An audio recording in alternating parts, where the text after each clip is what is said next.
Hello friends, welcome to my channel. આજે હું તમારી સાથે શેર કરીશ સેવસળની રેસીપી. તો આવો શરૂ કરીએ. મેં અહીંયા લીલા વટાણા લીધા છે 500 ગ્રામ. તમે સૂકા વટાણાનો પણ ઉપયોગ કરી શકો છો. હવે બાફવા માટે થોડું પાણી એડ કરી દઈશું. જે બાઉલથી આપણે વટાણા લીધા હતા એ જ બાઉલથી પાણી લીધું છે મેં. અને બાફતી વખતે વટાણાનો કલર જળવાઈ રહે એટલા માટે આપણે ચપટી ખાંડમાં ઉમેરીશું અને ઢાંકીને મીડિયમ ગેસની ફ્લેમ પર 2 વિસલ વગાડી લઈશું આપણે. ખૂબ જ ઓછી મહેનતે રેડી થઈ જશે અને આપણી વિસલ થઈ ગઈ છે. હવે કઢાઈમાં 5 થી 6 મોટી ચમચી તેલ લઈ લઈશું. તેલનું પ્રમાણ આમાં વધુ હોવું જરૂરી છે. તેલ ગરમ થાય એટલે હવે ડુંગળીની પ્યોરી નાખી દઈશું આપણે. 2 મીડિયમ સાઇઝની ડુંગળીની પ્યોરી છે આ. ડુંગળીની પ્યોરી નાખ્યા બાદ ફાસ્ટ ગેસની ફ્લેમ પર જ આપણે હલાવી લેવાનું છે. ડુંગળીનો કલર બદલાઈ જાય અને એમાંથી તેલ છૂટું પડી જાય ત્યાં સુધી આપણે એને સાતળવાનું છે. તો તમે જોઈ શકો છો અહીંયા તેલ છૂટું પડી ગયું છે. આદુ મરચાં અને લસણની પેસ્ટ નાખીશું અને એને પણ આપણે સાતળી લેવાનું છે મીડિયમ ગેસની ફ્લેમ પર. તો અહીંયા આપણું સતળાઈ ગયું છે અને તેલ છૂટું પડી ગયું છે. અને હવે આપણે ટામેટા પ્યોરી નાખીશું. 2 મીડિયમ સાઇઝના ટામેટાની પ્યોરી છે.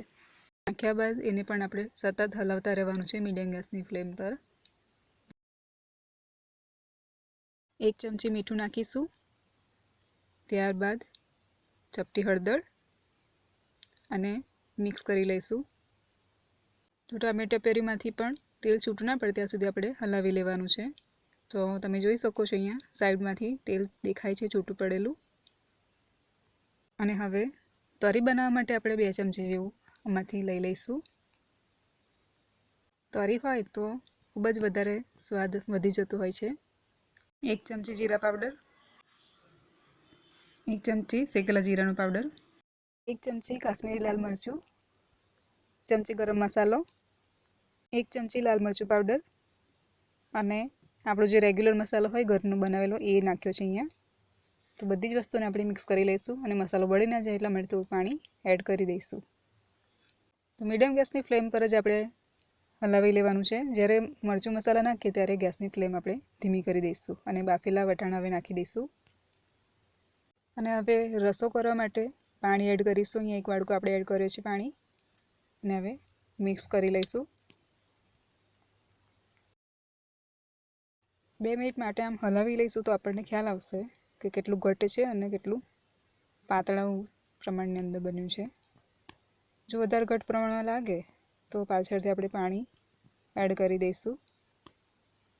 તો અહીંયા મેં અડધો વાડકો લીધો છે વધારે પાણી. બજાર જેવું સેવસળ બનાવવા માટે 2 ચમચી બેસન લઈશું. બેસન એડ કરવાથી સેવસળની થિકનેસ એકદમ પરફેક્ટ બનશે. એકદમ બજાર જેવું જ બનશે આપણું સેવસળ.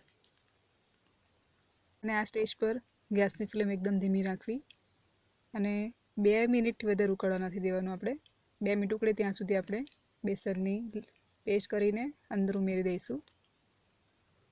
ગેસની ફ્લેમ આપણે મીડિયમ કરી દઈશું નાખ્યા બાદ અને 5 થી 7 મિનિટ માટે ઉકાળી લેવાનું છે આપણે એને.